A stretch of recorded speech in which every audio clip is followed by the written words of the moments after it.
Hello and welcome to Cinema Spotlight with Jake and Reuben. I'm Jake. I am Reuben, and this is your regular roundup of all of the latest films and re-releases hitting your screens this week. This week, we went to see The Brutalist, the awards darling by Brady Corbet, with 10 Oscar nominations, including Best Picture, Best Director, Best Actor, Supporting Actor, Actress, everything you could think about. The mammoth epic that is The Brutalist. And in a shocking tonal twist, we also talk about Mel Gibson's new film, Flight Risk, starring a deranged Mark Wahlberg, which you'll be shocked to learn hasn't got any Oscar nominations whatsoever. And we finish off with Steven Soderbergh's new ghost story, Presence. Now, of course, we always ask you to like and subscribe to our channel on YouTube. Comment, tell us everything that we've got wrong, and you can also find us over on Spotify. The link is in the description. And a call out to all filmmakers, young and old, aspiring for greatness. We'd love to hear from you. So please drop us an email at jakeandreubencinemaspotlight@gmail.com, and we'd love to sit down and have an interview with you. This week, we sat down with director, actor, writer Alex Figueiredo as we talked about his award-winning short film, 43 York Road. My name is Alex Figueiredo. I was the writer, co-director, producer, and actor of the film 43 York Road.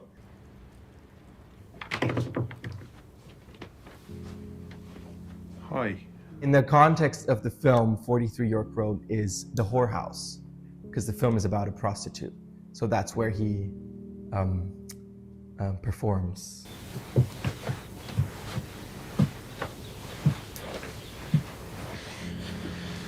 So tell me, handsome, what's your name? This isn't talked about enough, or there's a lot of taboo around it. And I think that really got me hooked on the idea, so much so that I ended up coming with this story. All I needed was two actors, a conflict, and a room.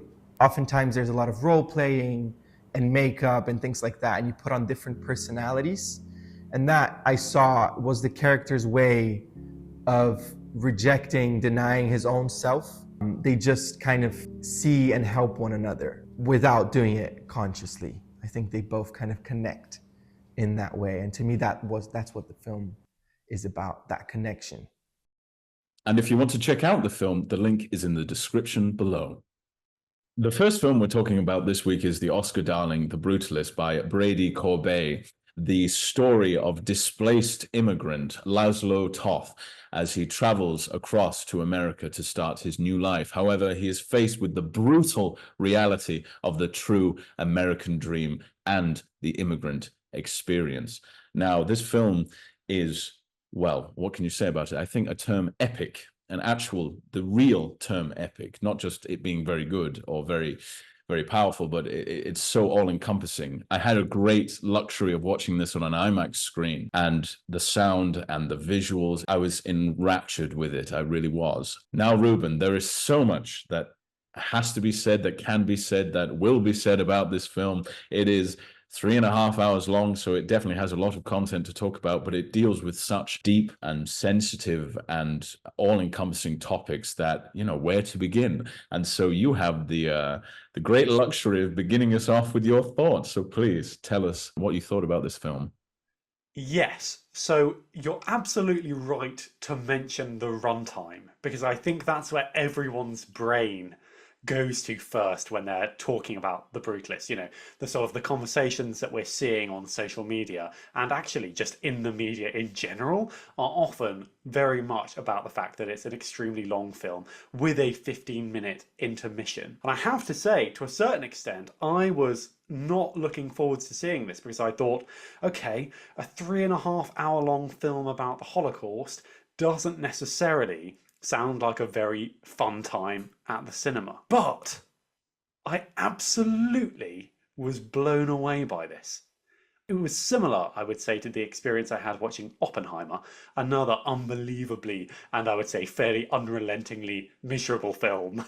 I was amazed, actually, at how much life there is in this film. It has so much heart and it has such fascinating characters that you completely invest in and understand. I found it a really moving film, which I didn't necessarily expect. I thought I might find it kind of miserable. I thought I might find it upsetting. But actually, I really cared about Laszlo. I really cared about his family. And I thought that it did a brilliant job of being 3.5 hours long, but without remotely feeling like it. Honestly, the time flew by, and I'm kind of a convert to the intermission now, because it was great to have the opportunity to have a chat with my fellow cinema goers about how they were finding it. Are they enjoying it? Are they finding it a bit long? It was really nice to have that moment of connection with the other people around me. I was surprised by how full my screen was, given that it was the middle of the day on a work day.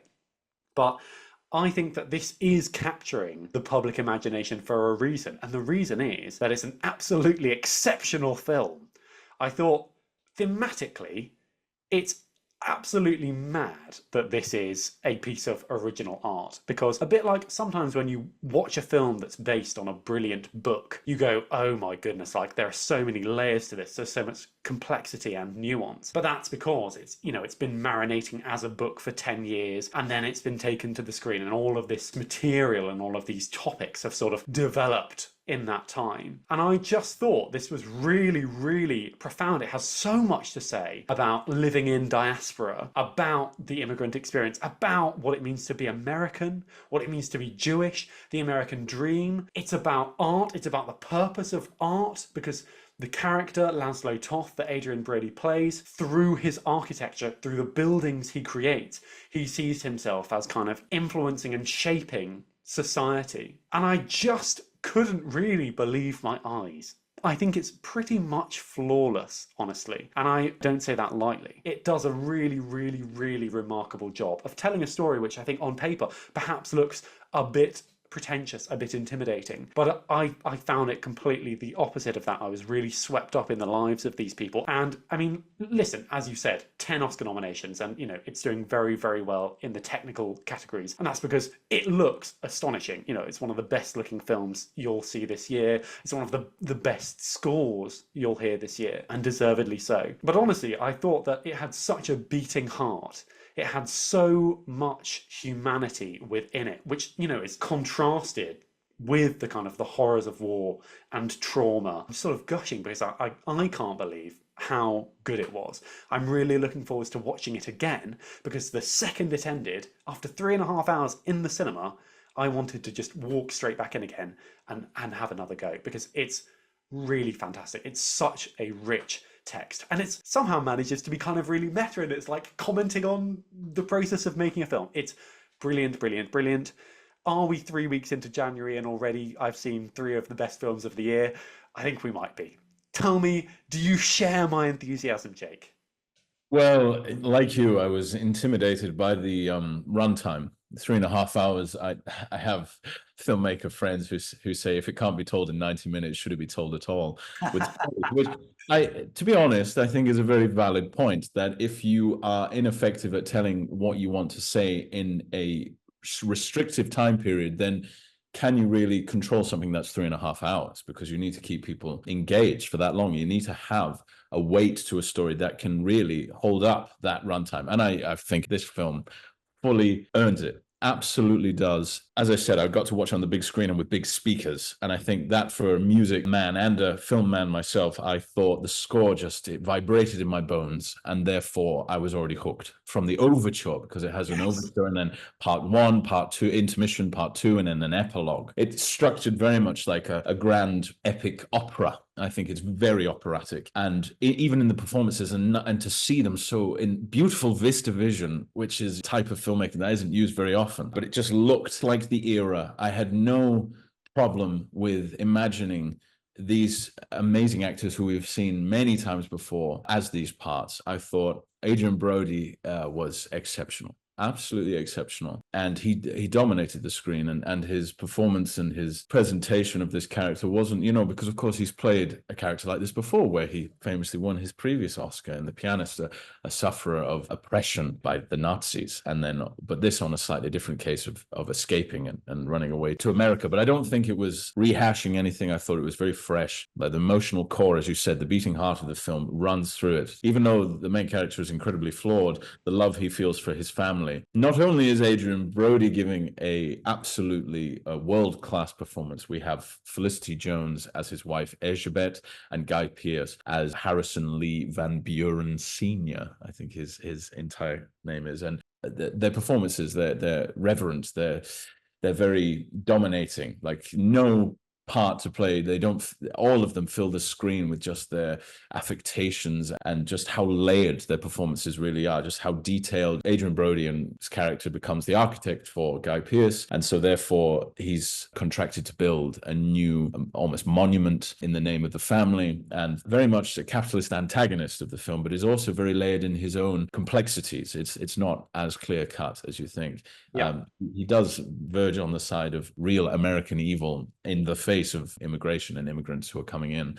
But it is so interesting. You have to watch it. I find it quite hard to talk about this film because you'd have to write several essays because it is so detailed. I found that the first half, especially for me, was absolutely watertight. And when it got to the intermission, I was like, gosh, I'm so excited for the next part. I'm on the edge of my seat. And the second half is bleaker, less hopeful, I think, much bleaker in a way. And by the epilogue, I think sometimes it lost its way a little bit, but I think that might have just been my own experience of just experiencing the time. Of course, it tries to deal with a large portion of these characters' lives. By the end, I was in a state of, it's been so interesting to just see where they've gone and the darkness they've had to face. And so I was a little shocked by how it ended in a very interesting way that I think some people may be like, it's a jolt. You can appreciate it. It does jolt you awake at the end of if you're completely locked in, because it is an interesting way they choose to end it. But absolutely, the filmmaking was absolutely world class, absolutely so mature, and this guy hasn't really done that many films before. We were talking, me and Matthew, before we rolled the camera, our producer Matthew, and we said, I was sitting there throughout the whole thing believing it was a biopic. It must be someone's life because these events, they happen to people, but no screenwriter would think to go this way or talk about this way. And it was spectacular, and I was so shocked to find out that it's somewhat inspired by people that existed in the world, but isn't everything in art inspired by something else? So I really was in awe. I think that's the best way to put it. In awe, and that beautiful music. I wanted to say I desperately needed the bathroom by the time it came. But I wish I could have stayed because the way they do the intermission, it's on this beautiful shot. I'm not going to spoil what it is, but it's on this beautiful shot, just holds on it. And then the music plays, and it's sort of like the composer's practicing playing the score. It doesn't take you out of it. If you sat all the way through the 15 minutes, completely silent, you'd still be locked into the movie. I thought, well, that's a very mature decision. I'm gushing as well. I'm gushing. It's flowing out of me. It's not very structured, my thoughts, because I'm just like, well, let's go back and analyze every single scene. But Reuben, please continue. But it's so exciting. Like, I agree. Like, I'm so excited about this film. And here's the thing. So I have a degree in art history, darling, don't you know? Very, very useful.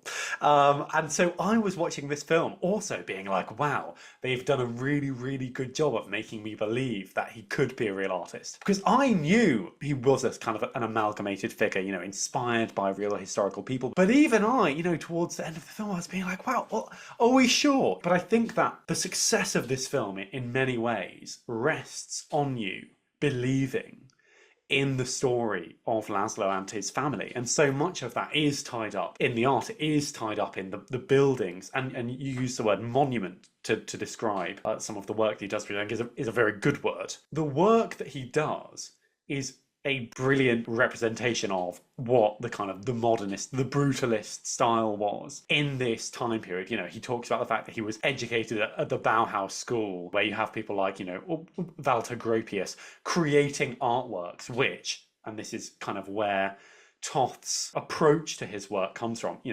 Gropius was all about buildings which were the perfect marriage of form and function. There is nothing extraneous. It is really, really utilitarian, but at the same time, it's beautiful. And it is a kind of coming together of all of the different aspects of a work of art. You know, Bauhaus was all about architecture working in harmony with textiles, with product design. And actually, in many ways, I think that this film has a very similar spirit because it brings together all of these different elements of filmmaking into one unbelievable and I think shockingly mature. That's a great thing to point out. Shockingly mature vision. It's really mad to me that Brady Corbet has only directed 3 films, and more shockingly perhaps, that the budget for this, which I would say feels completely off a scale with Oppenheimer, cost $11 million. So the word that you were struggling to find when you introduced this film, you're saying, I don't know what the word to use is. I think it might be a miracle. I cannot believe this film exists, especially not on the amount of money that it was made for. 11 million. You're joking. 11 million. And as you said, they shot on VistaVision. And usually shooting on film like wipes out your entire budget. I think 1% of this film's budget was spent on film and processing. Wow. Well, I think you said again the idea of this mature vision. It is mature, uncompromising, and I believe that this film was destined for success from its marketing. I think one of the films we'll talk about later has the complete opposite effect in their marketing.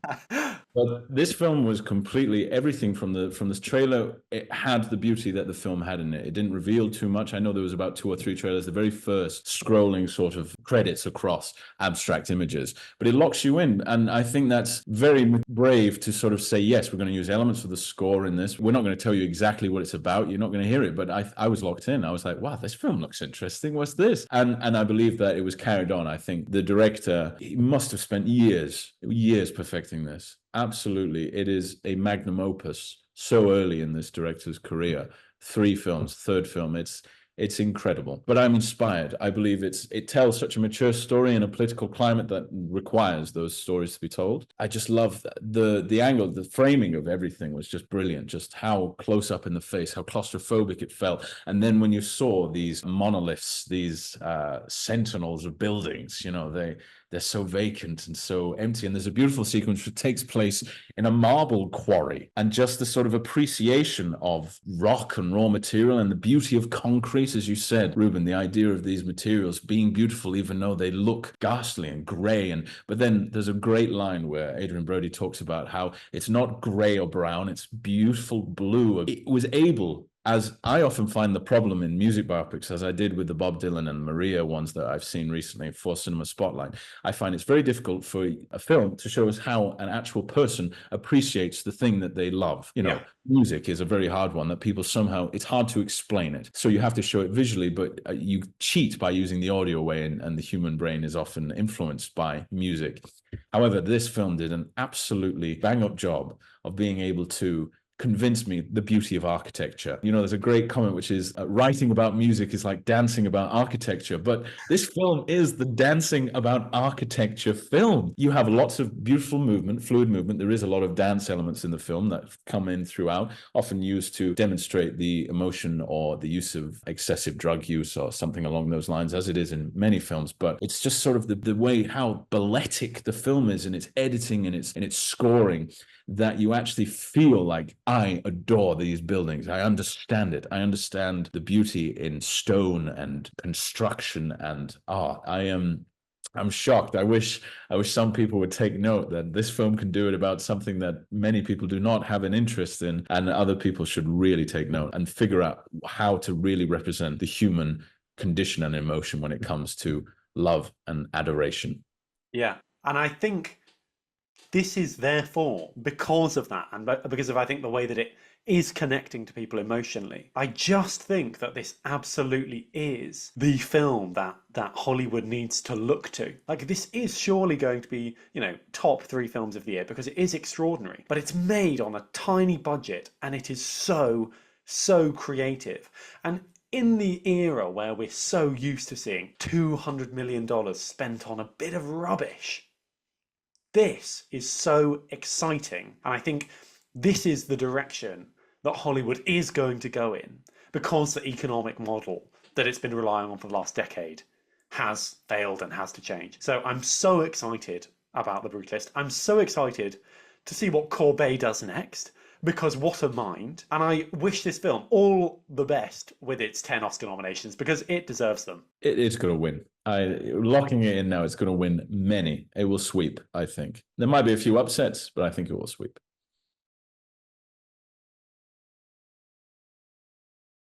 Well, we now move on to our second film of the week, which is Flight Risk, directed by Mel Gibson. Yes, that Mel Gibson. And starring, in perhaps his maddest performance yet, the one and only Mark Wahlberg. Now, I saw the trailer for this, I guess about 6 months ago, before a screening of Borderlands. And listen, Borderlands was not a great film, but I sat there watching the trailer for Flight Risk, which is soundtracked by the worst cover of Talking Heads' Psycho Killer that you've ever heard. And I turned and I said to my friend, this looks awful.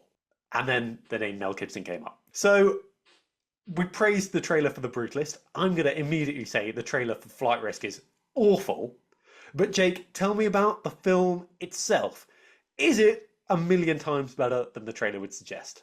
This film is embarrassing. It's shockingly embarrassing of a movie. We talk about The Brutalist, which is so mature, so detailed, so intricate. This film is sloppy garbage.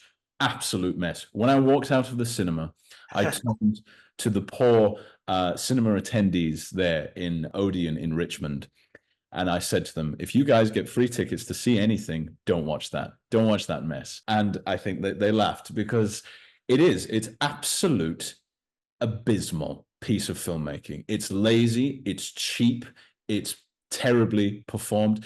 And I was shocked because I completely forgot going into the film that Mel Gibson directed it. And then it came up and I was like, oh my gosh, yes, that's true. This film fails on many aspects. It fails because every piece of dialogue is the most cliche bit of dialogue you've ever heard.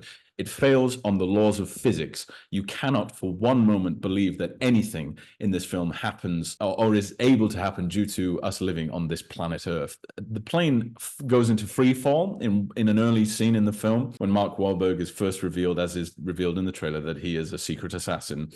And it plummets for like a solid 5, 6, 7, 10 minutes. And I'm like, well, that would have crashed in the first 2 minutes. How is it still free falling? It's like, gosh, gravity was not in effect then. The performances are absolutely stock, and Topher Grace, who's in it, who plays the sort of detainee, the whistleblower who needs to be in witness protection, he has a Jar Jar Binks quality to him throughout this film. And I like Jar Jar Binks. Don't get me started about The Phantom Menace. I'd much rather talk about that film than this, but he is just annoying. His character is then given emotional weight later that is not deserved, because he is just, he is supposed to be annoying, but he goes too far. It's lazy. It doesn't have any nuance. Mark Wahlberg is chewing the scenery, quite literally, because he chews nicotine gum quite aggressively in the beginning of the film, and literally chewing the scene. Michelle Dockery is giving a rather bland stock performance. And I know I'll ramble on a bit more because there's so much to say. The music's bad. The CGI effects are bad. It looks like they're in a fake plane. It never, but once, looks like they're actually flying. But I'm going to give you a little bit of fact. I looked it up before we started this review, Ruben. As you told me that The Brutalist had what, an $11 million budget. $11 million. This film had a $25 million budget. And where did they put that money? Into Mark Wahlberg's pocket, into Mel Gibson's pocket, because everything about this film, even the phone calls, the way that they sound design the phone calls sounds fake and lazy. It's a lazy film. Mel Gibson should be ashamed of himself. His return to form in this piece of flaming garbage. Absolutely terrible. But what do you think, my friend? Okay, so I don't completely agree with you. I actually think that there are some redeemable points about this, because actually, I think it's a genius setup. Like, there is actually a fantastic film to be made about people stranded in the air without a pilot, having to get home, and it's all set in the cockpit. Like, that's a film I want to watch. And when you put in the kind of assassin mob plot line that we've got going on in there, I mean, that's quite good too. I like the idea that we're trapped in the plane for the entirety of the film. You know, it's great Hitchcockian style, you know, like we'll plant the bomb under the table and wait, you know, and make the audience stressed because they're waiting for it to explode. You know, it does that, I think, pretty decently. I did find sequences in this tense. I hate to say it. I know you don't agree. I did find myself involved at certain points in this. But the film is a tonal disaster because I have no idea, genuinely no idea, if this is a comedy. Because the humour in it, and there's humour all the way through, is like it's really dumb humour. And Topher Grace's character is essentially just comic relief until in one scene he isn't. And then he goes back to being comic relief again. But I just was really, really confused. I don't know if this is a thriller. I don't know if it's a comedy. It's certainly not a comedy thriller. You know, I've seen those. This isn't one. And, you know, if you're going to be having, I think, Michelle Dockery giving a very good performance, actually, I think it's a very, very flat script that she gets. I actually found her quite compelling and quite emotionally engaging. I thought she was by far and away the best part of this film. But I don't understand how she can have been on set with Mark Wahlberg, who is, as you say, doing the most scenery chewing that anyone has perhaps ever done. You know, I talked about Connor Swindells last week chewing the scenery in William Tell. Well, he's got nothing. He's got nothing on Marky Mark, who's, I think, famished. I would say it's the world's worst bald cap. But it's actually real. Like, he did just shave his hair every day. But he has, like, just the most cartoonish haircut. But his character is also a sort of very sexual version of the Joker at times. I don't entirely agree with you. I think that it has a trashy charm, honestly. I sort of enjoyed it. It's, you know, those, like an airport novel. Like a novel you would buy when you're going on holiday and you just want something to sort of half read on the beach that's going to keep your attention. To me, it sort of worked on that level. It was just about ridiculous enough to keep me engaged. I do really agree with you. I wouldn't spend much money on this. If you're looking for something that will be kind of so bad it's good, I think this might just tick the box, not least because it has possibly the worst CGI moose you'll see all year. So it's pretty bad. It's not the abomination that I had heard it was, and which I think you feel it is. So I was pleasantly surprised. I had an okay time, but it's not good. It's not good, fellas. See, I can't agree on your slight what, how would you say, on the redemptive qualities that you see in the film. I can respect it. I respect you greatly, Reuben, but you're wrong, completely and utterly wrong, because this film, Michelle Dockery isn't giving anything to do, and the thing is, the way it's filmed is very, very bland as well. So like the blocking is tragically awful. But why would you spend so much money on this film, which is basically a bottle film? It's set in a cockpit, and you've spent 25 million on what? Okay, well, you've got these very established actors, but surely you could do something far more nuanced and far more intricate. As you said, it is a very interesting setup. It's you have to have some contrivances to get there. Why is there only one marshal on the plane? Why didn't they vet it? Why are there no other marshals there on the runway? I know it's a secret operation, but there would be other undercover agents there too. To me, it's like a really bad episode of TV, of the long-running cop show that's sort of run out of ideas. Oh, now where do we put them? Oh, in the sky. But it doesn't work because Michelle Dockery doesn't give a very tonally... Well, she's consistent. Everyone's performances are consistent except Topher Grace's. And but that's the problem, is that when the movie is shifting so frequently, they don't bend with it. So therefore, it feels like, oh, everyone's giving a rather either flat or too much performance. And I'm not a big fan of Mark Wahlberg's performances in general. But this, I could put up with him, I guess, because he's there having fun. He knows what film he's in. A bad movie. It just looks ridiculous. If that was his own choice, why not? He's just having fun. He does say some really crass things, and he is trying to be that sort of maybe more like Jared Leto's Joker, which is never a good thing. But no, I'd give this, if we ever gave numerical rankings, this would be far in the minus. I just think it's a shame because you've got an established filmmaker like Mel Gibson, despite what you think of him as a creative. He's a very established filmmaker. He's made films that look like real films. This looks like, and no slander to these services, but this looks like a free movie you'd find on Amazon Prime, far down on page 6. For such a good concept, the writing is absolutely it almost feels AI'd because it's pulled from any other film. I had a thought before we did this. I was like, could you make this film from clips of other movies? Could you do it? And I think, yeah, because there is a film that's like this. It's called Con Air, and it's better.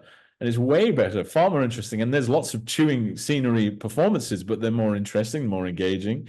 And so, yeah, there's nothing more I can say about this film. Stay away from it. Stay away from it. Mel Gibson, get your act together. My goodness gracious me. What a tailspin of a movie this was.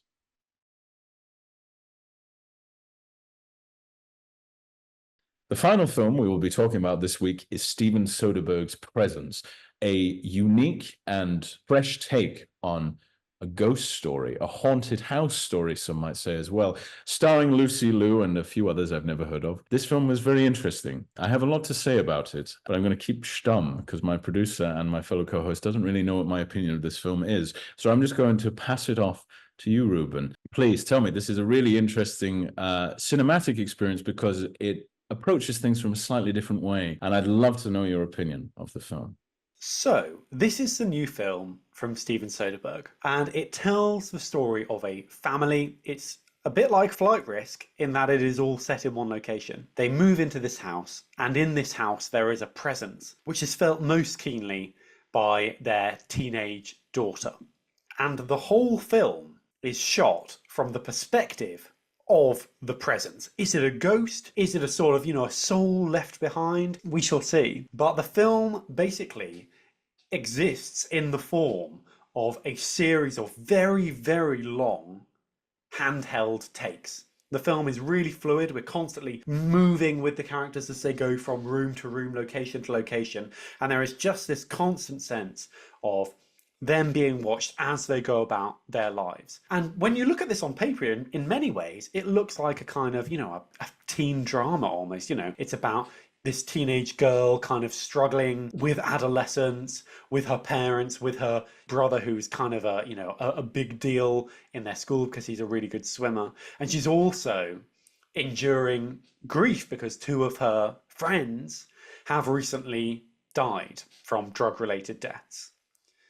And what I think is so interesting about this film is that Steven Soderbergh takes this kind of family drama and he takes the ghost story and he melds them together through this kind of very, very unusual and I think quite brilliant movement of the camera, which embodies the viewer in this spiritual form in a similar way, I thought, to Nickel Boys, which did such a brilliant job of putting you corporeally inside the characters. And of course, this is doing the same thing, but kind of the opposite, because we are by definition not within a body. So it's a really, really interesting cinematic conceit, and it allows you to basically spy on these characters, but know that they are being spied upon, if that makes sense.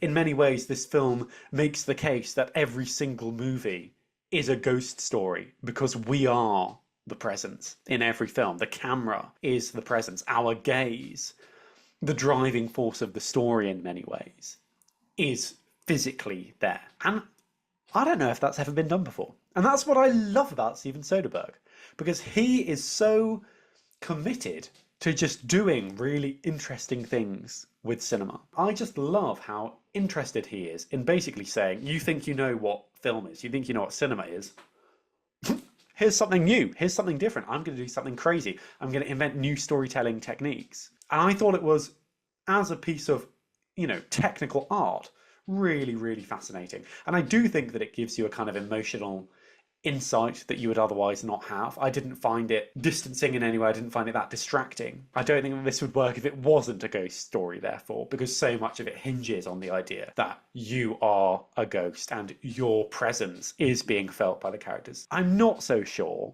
about the characters themselves. We don't learn a huge amount about them. I thought there were some really, really good performances in that, and I think Lucy Liu gives the best moment in the film right at the end. I think she makes a sound which genuinely chilled me to my core. But what this film didn't do, I think its chief failing, is I didn't find it frightening. At no point was I scared. At no point was I necessarily particularly tense. And so as brilliant as it is as a kind of cinematic experiment and as a puzzle box, I'm not sure that it works that well as a kind of ghost story on its own terms. But what did you think? I mean, am I being too harsh on it? I really liked it in the moment as I watched. And then in the days that have passed, my affection for it has waned slightly. Now, it's very interesting, you say. I agree with a lot you said. Cinematically, it's a really interesting idea. And I think Godspeed to the cameramen and the steady cams that they used for this. It was very well achieved. They used a lot of very wide angle lenses to sort of encapsulate as much of the scenery as they could. And I thought it had a slight warping effect that only the keen-eyed and people who are looking for it would find it. So I don't find it distracting at all. I found that it was actually quite a beautiful to see a film in this quite intense sort of shot composition. And I loved the quietness of it. I thought, again, this film had a great first trailer, the idea of the presence. It was just going through the house. Really well done. I loved this film until a point. Or I was loving it. I was loving the vibe. I loved the idea. Oh my gosh, this is going to be a really interesting meditation on grief when the ghost can see the person who's grieving. It's almost like that age-old hypothetical. What if you could watch your own wake? You know, it's like, what do people think about you? What do people feel? And I was so excited to see a really interesting filmmaker take that concept, a brilliant concept. And I thought, great, it's going somewhere with this, and then it doesn't go anywhere with it. Doesn't go anywhere at all. It's sort of what this film for me fails drastically on is that it can't blend its two styles together. Is it a deep retrospective of grief and the idea of lingering souls, lingering presences, literally, or is it a ghost film? Is it a classic ghost film that has the ghost tearing up living rooms, tearing up spaces, causing disturbances, moving objects about? It has the psychic coming in and blessing the house or experiencing the presence. That is, in a word, I think all the aspects of this film that is ghostly is goofy. And that's a word that I really would use. That distracted me. When you've got this really gentle movement of a camera looking over these really broken people. Everyone in the house is broken. The brother is an asshole and really needs to work on himself, but is broken in that sense, doesn't really know what he's... Great line from the dad where he says, there's a great man in you and I'd like to see him sometime. I also love that. Yeah, I love that. You know, the frustration of the mother who favors a certain child, the frustration of the father who's dealing with not only trying to love both his children, but his kind of overbearing wife, and frustrations of moving house and the world-shattering frustration of grief. I found it quite an unpleasant watch by the end, and I'll get into it. I will spoil this film, so I will point out when I'm going to talk about spoilers, and then people listening to this or watching this can skip to a certain point that our producer can put in the edit. So sorry, Matthew, I have to deal with that. But so I found it a really missed opportunity because it works so well until you bring in this aspect that then corrupts the film for me. I find you're right, the characters are not very well explored because it's only fragments. The ghost isn't always there, it seems, to what we can see. We're not obviously watching 24 hours, 2 weeks in the life of this ghost, but we only see certain snippets that give us a bit of an insight into the lives of this family. There's a few more characters in this. The problem with this, there's a few twists in this film, but there's only a certain number of characters. So you're like, well, there's going to be one of these characters is going to turn out to be a bad guy. And this is where I get into spoilers. So the spoilers I'm talking about is a friend that the brother character brings home from school, fancies the sister, Chloe, who is the subject of the haunting, and they sort of start going together. They start seeing each other. This character is presented as being quite intense, but quite emotional, sort of resonating with Chloe's emotions that come from grief. This character then turns out, in the end, to be a date rapist and also the secret killer of the other two characters. And I was shocked in the cinema that they went this way.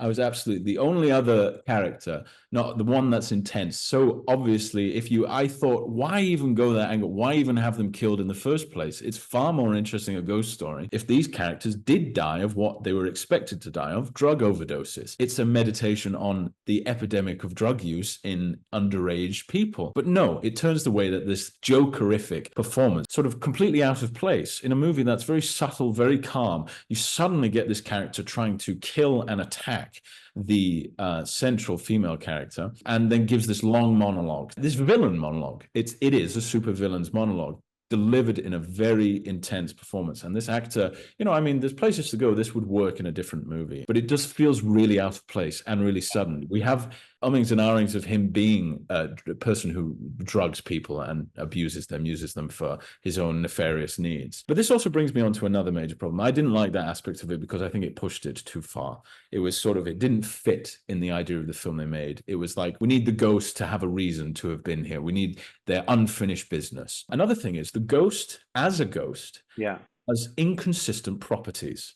So throughout the film, we've seen the ghost move objects, cause destruction, move stuff around, and then all of a sudden, once a character is in danger, the ghost can no longer do any of these activities. They can no longer cause harm. Whether they could cause harm to humans at all, we don't know, because there's not been an instant of them showing that, whether they can or can't cause harm to living beings.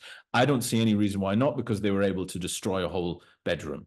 I agree. And this bothered me as I was watching it in the cinema, because there is also a sort of strange effect at moments where it's like there is a kind of flexing of the screen and a kind of a muffled sound of someone trying to break through the screen, and you think, okay, yeah, so now the ghost is going to, directly engage, but it doesn't happen, and there's no explanation as to why the ghost is suddenly unable to do that, and that therefore calls into question the very end of the film. Does it follow its own rules? I'm not quite sure. I'm not sure, to me, that matters that much. You said the word goofy, and I think that is right.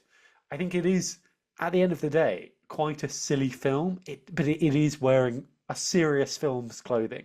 I absolutely agree, and I know I've been waffling on. I think whenever I get so into a film, and that's a good thing, I was so connected to it because I loved the concept, I loved the presentation.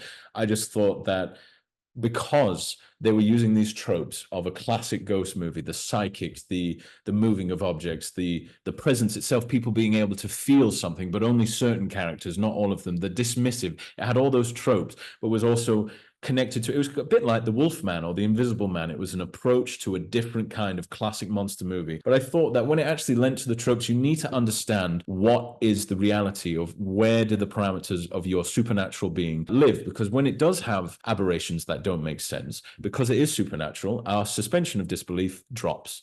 And I think that really separated me from the movie. That was the sudden point where I'm like, oh my gosh. And then tailored with this serial killer narrative as well, that is kind of labored and sort of put in very much at the very end. It would have been more interesting if the character had just been trying to engage with her non-consensually, which of course is a nasty and very severe topic to talk about, but it felt very jarring that he was also the killer of the other two characters. And then you have this fact that the ghost no longer works. It's having performance anxieties. It just doesn't succeed. And then it results in another aftermath that just leads to more grief and more suffering and all this. I was very disappointed. And I think that was the problem with this, because I was so looking forward to seeing this one. And I was very disappointed. And I find that, he's a great filmmaker, and I don't want to judge it because it is well made. I just find that maybe some of the story is a little rushed and is a little out of place. But, I can respect people going to watch it to just experience the feeling of being the ghost, and love. And as much, the problem is it would just be stealing now. I'd love someone to try and take that a different way, to sort of have a bit more of a, either go the full hog and go a proper ghost film where it does complete ghost things, but we're from its perspective, like the movie In a Violent Nature, which is a serial killer film from the serial killer's perspective, or it goes the opposite way, where it's a ghost that has to deal with almost like Casper the Friendly Ghost, has to deal with people's emotions, but how it deals with it and how it engages in a way to allow people to recover from their trauma. And I think that would have been an interesting way to take it, and the way I thought it was going to take it from the beginning of the film. But anyway, I'd still recommend it, but I don't think people will be as fully immersed as I think the film wants them to be. You're right, it's wearing a slightly more serious film's clothing, but we see right through it like a ghost. I think that it is an interesting film to watch alongside The Brutalist, because these are two very, very different kinds of film, not just in terms of their genre, but in terms of their whole approach. You've got The Brutalist, which is, shot on 35mm VistaVision. You've got this, which is shot on, I think, like, fairly cheap prosumer cameras. It's all immersive, it's all digital, it's super wide angle lenses. It's a drastically different approach to filmmaking. But I actually think they're a kind of brilliant dual release, because on one screen, you can see a really, really experimental historical 3-hour epic that is pushing boundaries, but in many ways kind of reinventing the idea of kind of, traditional cinema making. And then on the other screen, you have something that, to be honest, is barely, recognize each other, I think, because they're so radically different. You've got an 84-minute, completely digital, very long take, almost sort of found footagey ghost film that's speaking a completely different language. And I just think that in many ways, they're a great double bill. If you had time, I think it would be really interesting to watch them on the same day and go, wow, isn't it brilliant that cinema has that much variety? And that's completely wonderful. I really, really do recommend that people seek that out. I know I'm a little warmer on it than you, but I think it's really worth watching. I thought it's good fun. It feels at times really kind of atmospheric. It has a fantastic score. I have to say, I love the soundtrack. And, at the end of the day, it's something completely new and completely fresh. And normally that happens very rarely, but this week it's happened twice.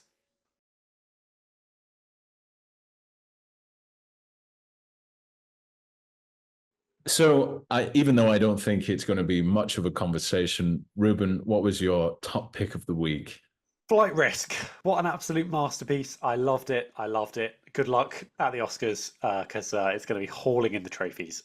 No, sorry. Gosh, what I meant was The Brutalist. It's an absolutely extraordinary piece of work. I can't wait to revisit it. I think it's genuinely a phenomenal achievement, and I love it. How about you? Yeah, I have to agree, because it's a marvel. You said the best word for it is a miracle.